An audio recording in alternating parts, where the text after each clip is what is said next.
మిగతా వార్తలకు వస్తే వైఎస్ఆర్ కాంగ్రెస్ పార్టీ అధ్యక్షుడు వైఎస్ జగన్మోహన్ రెడ్డి క్షేమాన్ని కాంక్షిస్తూ గుంటూరులో ఇవాళ యాగం నిర్వహిస్తున్నారు.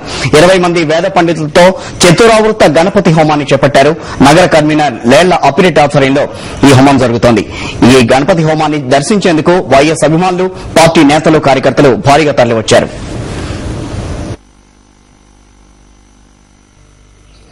ఏ ఆటంకం రాకుండా దుష్టశక్తుల నుండి ఆయన్ని ఆటంకాలు వచ్చే ఆటంకాలన్నీ కూడా అరిగట్టి ఆయనకి బెయిలు రావాలా, ఆయన కడిగిన ముచ్చోలాగా బయటికి రావాలనే ఆలోచనతోనే ప్రతి ఒక్కరూ కూడా ఇవాళ మనసుల్లో ఆ దేవుణ్ణి ఆరాధిస్తున్నటువంటి పరిస్థితులు. జగన్మోహన్ రెడ్డి గారు త్వరగా జైలు నుంచి రిలీజ్ కావాలని, న్యాయం జరగాలని, ఆయనకి అంతా బాగుండాలని ఈ హోమాన్ని తలపెట్టడం జరిగింది. ఈరోజు రాజశేఖర రెడ్డి గారి కుటుంబానికి జరుగుతున్నటువంటి అన్యాయం ఈ రాష్ట్రంలో మరెవరికి కూడా జరగలేదు.